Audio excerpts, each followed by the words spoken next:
Assalamualaikum warahmatullahi wabarakatuh. Perkenalkan, saya Toto Mulia SPD.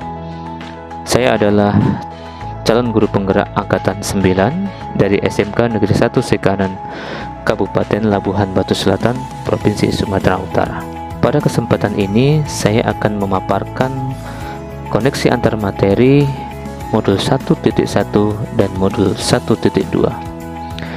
Adapun model refleksi yang saya gunakan ialah melalui refleksi 4P, yaitu peristiwa, perasaan, pembelajaran, dan penerapan. Sahabat penggerak, pada poin peristiwa, momen yang paling menantang bagi saya dalam proses pembelajaran modul 1.1 hingga modul 1.2 adalah ketika melakukan aksi nyata pada modul 1.1, di mana merupakan penerapan dari filosofis pendidikan Ki Hajar Dewantara. Selanjutnya, mempelajari nilai dan peran guru penggerak baik melalui LMS, Lokakarya 1, eksplorasi, dan elaborasi pada modul 1.2. Selanjutnya, keterkaitan antara modul 1.1 dengan modul 1.2 dapat saya paparkan sebagai berikut.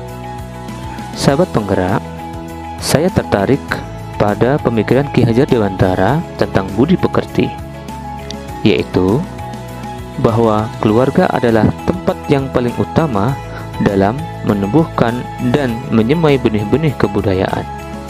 Selanjutnya, saya juga melihat relevansi pemikiran Ki Hajar Dewantara yang juga terdapat di modul 1.1, yaitu bahwa pendidik itu hanya dapat menuntun, tumbuh, atau hidupnya kodrat yang ada pada anak. Menelaah dua pemikiran Ki Hajar Dewantara tersebut yang terdapat di dalam modul 1.1 memiliki keterkaitan dengan penjelasan di modul 1.2, yaitu penjelasan tentang diagram gunung es. Keterkaitan tersebut dapat saya jelaskan sebagai berikut.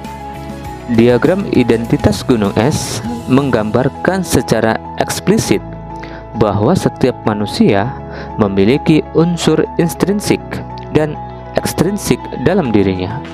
Kecenderungannya adalah setiap manusia ketika memiliki kodrat yang tertanam dan tersembunyi di dalam dirinya dapat membentuk karakter manusia secara ekstrinsik. Tentu, nilai-nilai kemanusiaan akan terwujud nyata. Dengan kodrat jiwa dan pemikiran yang diberikan Tuhan, ketika manusia bisa mengolahnya dengan baik, maka akan terwujud konsistensi perilaku yang baik juga. Tentu dengan penumbuhan benih kebaikan dalam dirinya, semenjak dalam kandungan seorang ibu. Hal ini sangat relevan dengan pemikiran Ki Hajar Dewantara yang terdapat pada modul 1.1, yaitu bahwa keluarga adalah tempat yang paling utama dalam menumbuhkan dan menyemai benih-benih kebudayaan. Dari sanalah anak-anak akan tumbuh dengan baik secara kodratnya. Namun demikian, kodrat intrinsik yang dimiliki manusia pun sejatinya tidak akan tumbuh dengan baik jika proses penggunaannya bukanlah sebuah proses yang baik. Anak-anak akan terbentuk semakin menyimpang dan keluar dari fitrahnya apabila pihak-pihak yang menyemai itu melakukan kesalahan. Dalam hal ini relevan dengan pemikiran Ki Hajar Dewantara yang terdapat pada modul 1.1, yaitu pendidik itu hanya dapat menuntun tumbuh atau hidupnya kodrat yang ada pada anak. Pendidik memiliki bagian di dalam menumbuh kembangkan budi pekerti yang ada pada anak sesuai dengan kodrat yang dimilikinya. Selanjutnya, pada poin refleksi perasaan. Sahabat penggerak, setelah saya memahami keterkaitan antara pemikiran Ki Hajar Dewantara yang terdapat pada modul 1.1 dengan modul 1.2, perasaan senang yang saya miliki karena saya mendapatkan pemahaman baru serta pencerahan baru terkait tumbuh kembangnya budi pekerti yang ada pada anak. Selanjutnya, perasaan sedih, sebab selama ini saya mengajar telah melakukan suatu sifat yang egois terhadap siswa. Saya lebih dominan mengutamakan transfer pengetahuan atau tidak mengoptimalkan transfer budi pekerti yang ada pada anak di dalam pembelajaran. Seharusnya sebagai pendidik di dalam pembelajaran, saya harus merelevankan antara transfer pengetahuan dan transfer budi pekerti yang ada pada anak. Selanjutnya pada poin refleksi pembelajaran. Sahabat penggerak, sebelum saya memahami dan mempelajari modul 1.1 dengan modul 1.2, saya berpikir bahwa yang pertama, saya seorang guru dengan tujuan transfer ilmu atau berorientasi kepada guru sebagai pusat.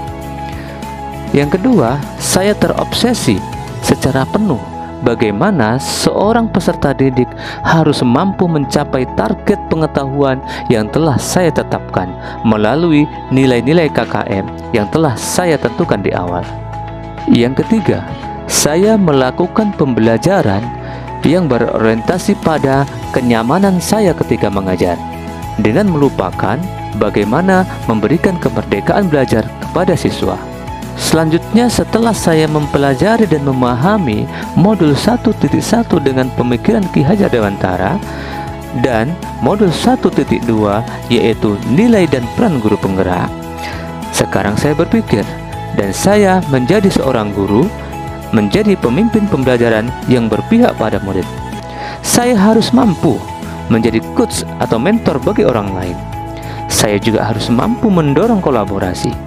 Saya harus mampu mewujudkan kepemimpinan pada murid, serta harus mampu menggerakkan komunitas praktisi.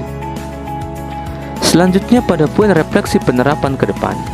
Sahabat penggerak, pada penerapan ke depan, saya akan meningkatkan kompetensi yang saya miliki, mengoptimalkan nilai dan peran guru penggerak yang saya miliki di dalam mencapai pembelajaran yang lebih baik serta berpihak pada murid.